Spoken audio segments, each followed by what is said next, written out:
Assalamualaikum warahmatullahi wabarakatuh. Nama saya Ahmad Faisal Ading. Saya dari kelas biologi B dengan NIM 20602 11023.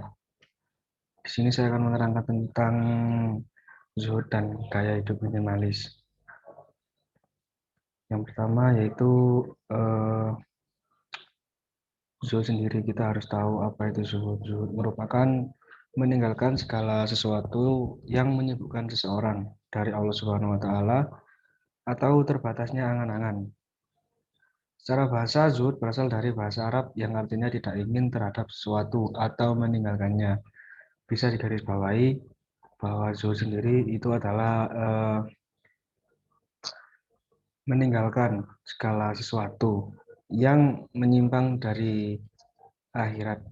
Bisa jadi kita mencari uang secara berlebihan, mencari pangkat, dan lain-lain. Dari bahasa Arab sendiri, zuhud berasal dari yang artinya tidak ingin terhadap sesuatu atau meninggalkannya, tidak berharap kepada dunia.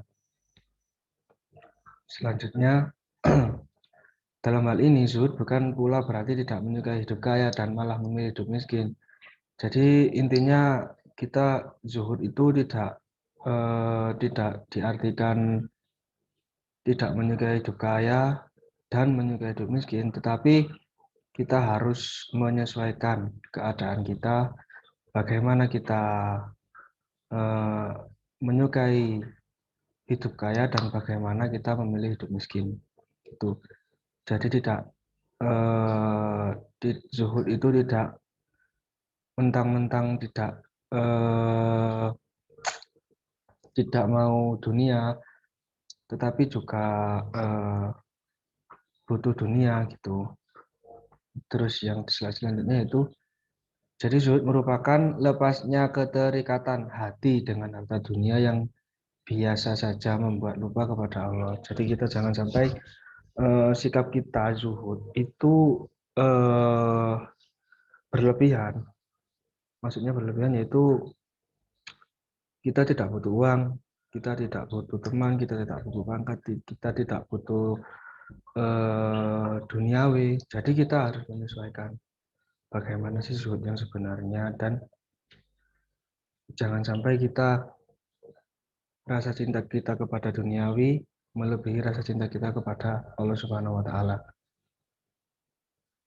Yang selanjutnya yaitu agar kita memperoleh kezuhudan, ada beberapa tipe atau cara-cara agar kita dapat meningkatkan takwa kita kepada Allah Subhanahu wa taala, yaitu dengan yang pertama, selalu memikirkan kehidupan akhirat.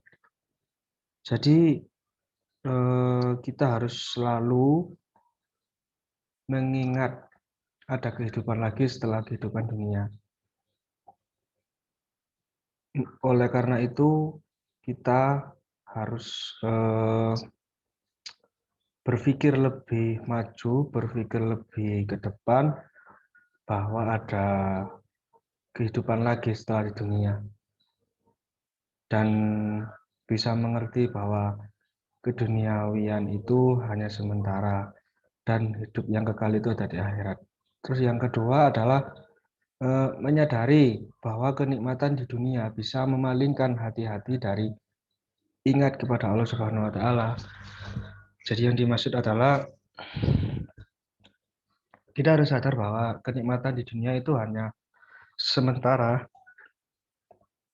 dan kehidupan di akhirat itu lebih lama gitu.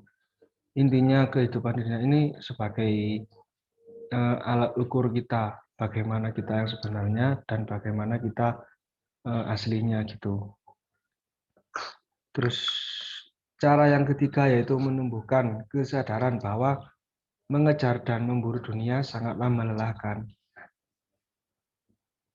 Jadi kita garis bawahi bahwa memburu dunia sangatlah melelahkan.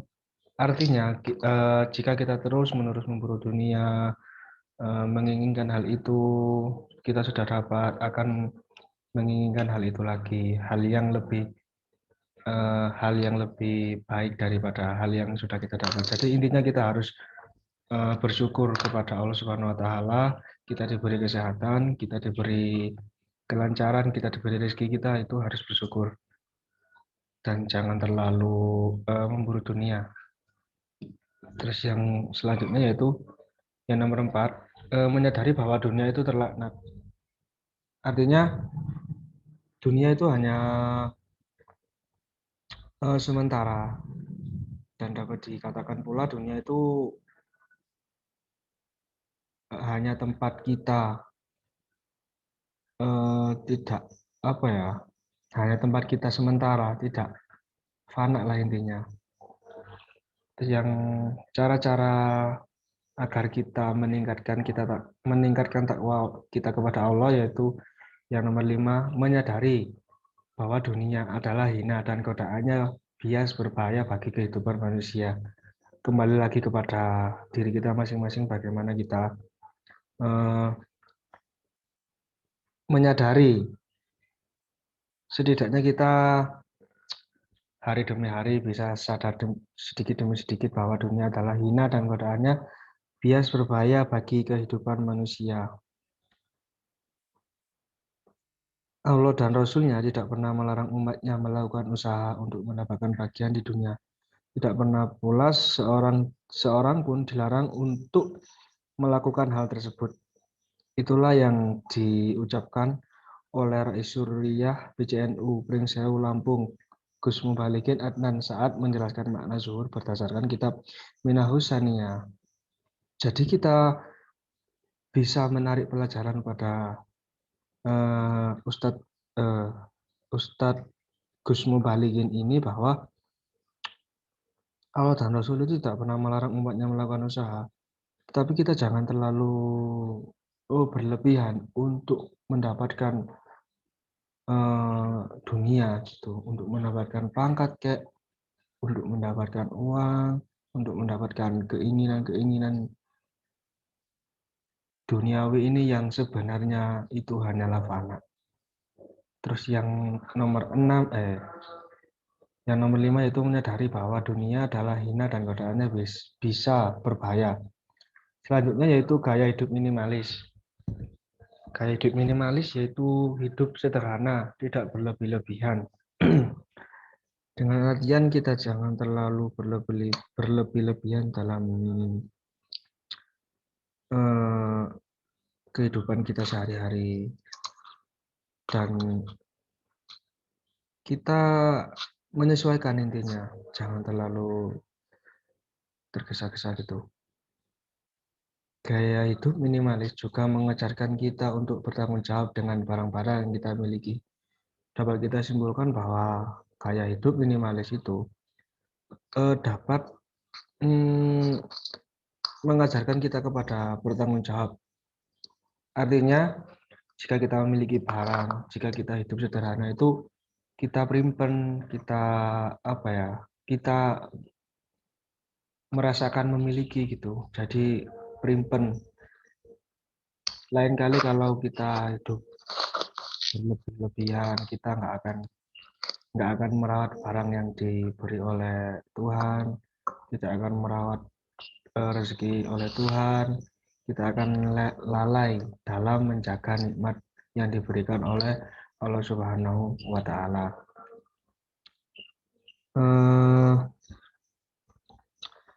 Maka singkatnya, gaya hidup minimalis adalah hidup sederhana, tidak berlebihan. Setiap yang kita lakukan, barang yang kita miliki akan dipertanyakan oleh Allah Subhanahu wa taala.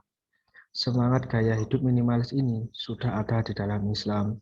Semangat untuk hidup secukupnya dan mempertanggungjawabkan setiap yang kita lakukan. Jadi kita bergaya itu mungkin bergaya saja itu sudah berlebih-lebihan. Maksudnya tidak mensyukuri nikmat. Jadi kita harus berhati-hati dalam melakukan hal apapun. Terkadang kita juga dihadapkan dengan cara pikir masyarakat tentang sebuah kesuksesan. Kebanyakan masyarakat mengartikan sukses adalah memiliki rumah besar dengan fasilitas lengkap, kendaraan mewah semua, semua dinilai dari kepemilikan barang. Maka pada saat itu kita mulai menumpuk barang untuk menunjukkan status keberadaan kita. Maka singkatnya, gaya hidup minimalis adalah hidup sederhana, tidak berlebih-lebihan. Gaya hidup minimalis juga mengajarkan kita untuk bertanggung jawab dengan barang-barang yang kita miliki. Setiap yang kita lakukan, barang yang kita miliki akan dipertanyakan oleh Allah Subhanahu wa taala. Lalu siapa orang yang gaya hidup minimalis itu? Jika menurut Furnio Sasaki, Steve Jobs adalah contoh minimalis yang sempurna, maka saya berpendapat Rasulullah Shallallahu Alaihi Wasallam contoh yang sempurna dan sejati. Kenapa? Gaya hidup minimalisnya Rasulullah memiliki landasan iman dan bukan alasan duniawi atau sekedar agar hidup bahagia. Telah sering kita dengarkan bahwa Bunda Aisyah hanya memiliki beberapa helai baju. Bukankah begitu juga yang mereka lakukan? Mereka yang menerapkan gaya hidup minimalis, bedanya Bunda Aisyah dilandasi oleh iman. Sebuah pembeda yang sangat fundamental, maka seorang minimalis jadi adalah mereka yang mengetahui mana kebutuhan dan keinginan yang disertai dengan hadirnya iman dalam setiap pilihan itu. Itulah minimalis jadi. Begitulah penerapan-penerapan hidup minimalis dan gaya hidup minimalis dari saya. Kurang lebihnya mohon maaf. Wassalamualaikum warahmatullahi wabarakatuh.